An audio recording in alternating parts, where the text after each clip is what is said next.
What's up guys, and welcome back to another video. So today's video is going to be what at least I think people should do before they start doing their apostles. Now I'm making this because I've been seeing a lot of people ever since like apostles came out, ever since the first DLC came out, and a lot of them end up starting, or they'll either be new players or returning players. They'll start and they'll get to a part and they will just be stuck, and they think they're stuck for good. Well, you're not stuck for good. But these are going to be the things that I'm going to be listing that I think you should do, like I said, before going to your apostles.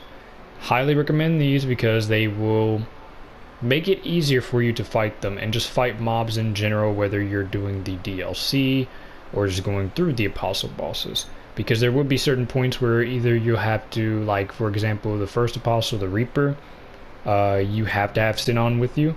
If she dies during one part of the fight, you gotta start over from its last checkpoint on there. So this will help you with how you can deal with the bosses and, like I said, the mobs in any kind of area.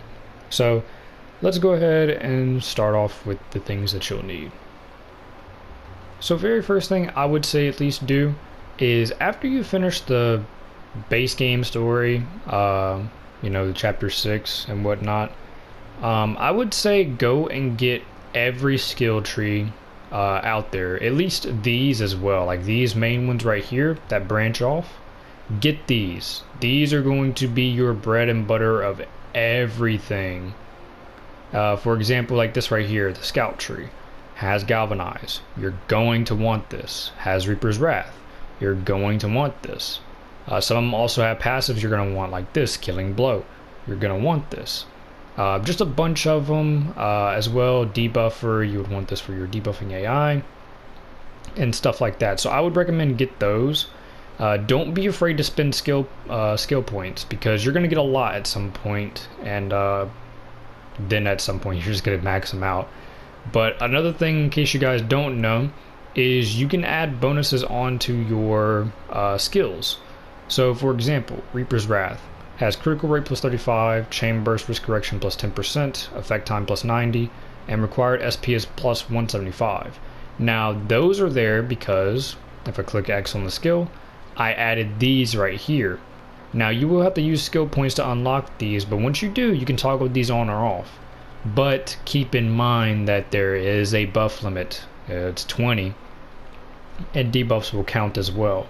So don't go overboard and just turn on every single thing on these, because you will end up overbuffing yourself. So keep that in mind. Now another thing I do want to mention as well is for the weapon trees, I would at least say get these all to 500 at some point, or at least get their passives, because you might as well just go ahead and get them, and some of them do have ones that you will want. For example, one-handed sword has mental resonance for special accuracy, you want that for a debuffer. Rising spirit, this is pretty much always going to be a passive you're typically going to have on, and pretty much it for how it has there. But you can mostly just go for some of these specifically, like over here in the dual wield tree, mental focus, you want that for the dex, they'll help with accuracy, and then you'll also want blade dance. So just that's a little heads up on those, as well as the weapon skill trees do have things that you would want to get from them. Now let's go ahead and move on to the next thing. So for the next thing, it's going to be weapon proficiency. So whatever your main weapon type is going to be that you're mainly going to be using, I would say at least get it over 500 proficiency.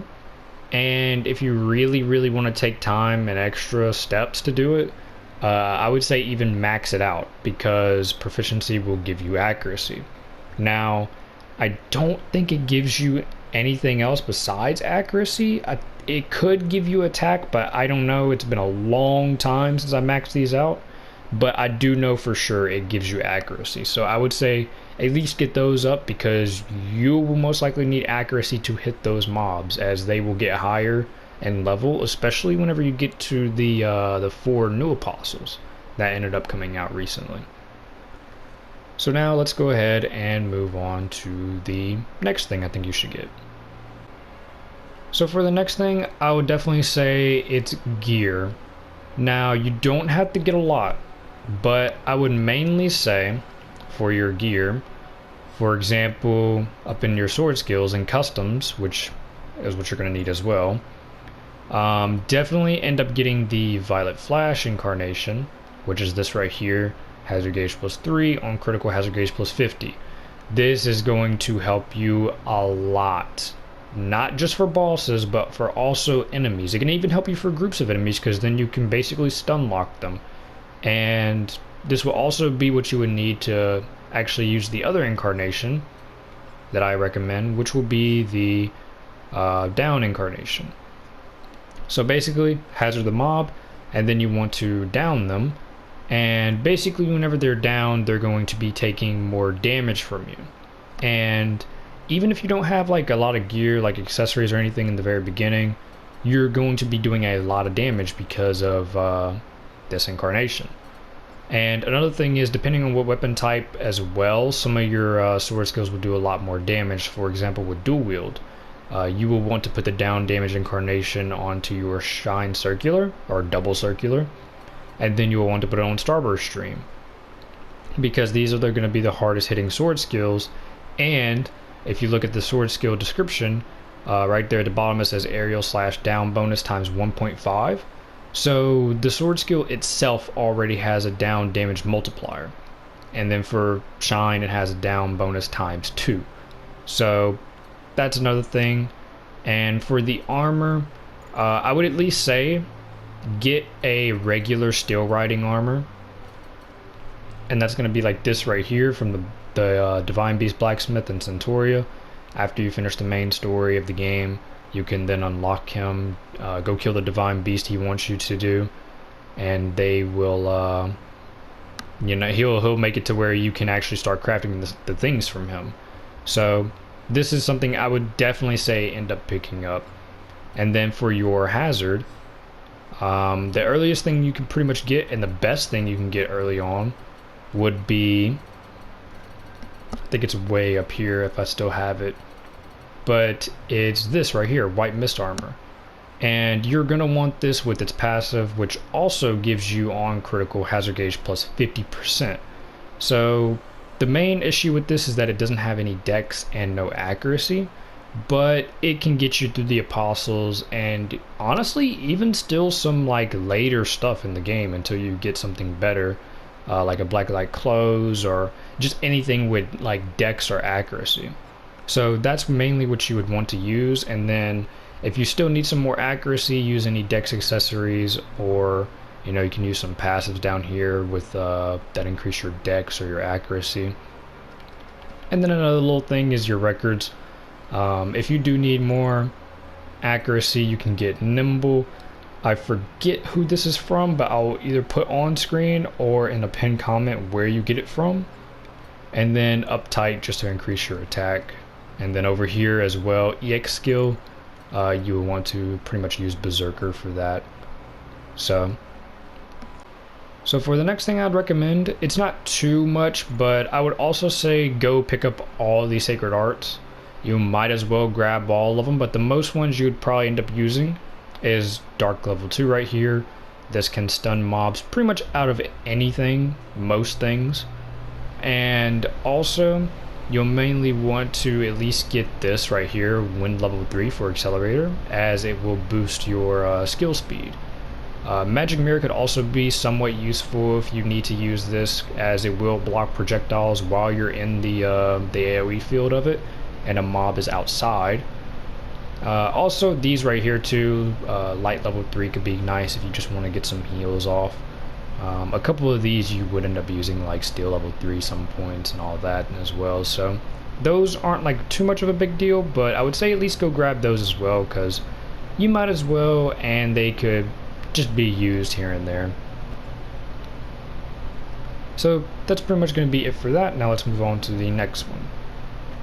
So for the next thing, it also basically ties into the whole gear aspect I was saying, and that's going to be like what you should do for your weapons. Now, you can either cheese the crafting method from the Divine Beast Blacksmith, or you could run through a couple normal raids and see if you can get something like, for example, if you're using dual wield or one hand, you can go get a Skyrim. That would be pretty much your best option right there.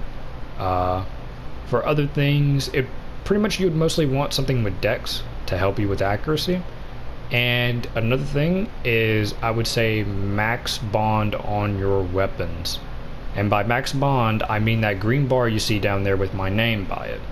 What that does is that increases the stats that you're getting from that weapon.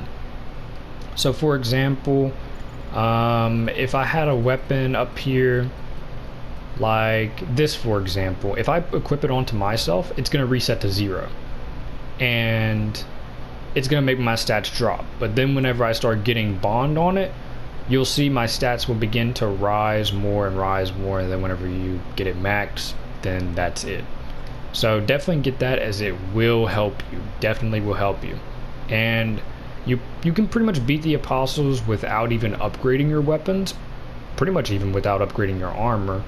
But I would say upgrade them to, if you really need to, at least a +5, as that can be a nice bonus, especially for the normal ray weapons, because +5 will give them 10 points into an extra stat. So for example, Skyrim, if I had 30 strength on and I +5 it, it'll go to 40. So definitely do that as well. That's pretty much going to be all the things that I would say I would recommend. And yeah, like I said, do these before you get to start doing the apostles. It will tremendously help you, and you won't struggle, at least not as much as you would without them. So yeah, that's gonna be it for this video, and I'll see you guys next one. Peace.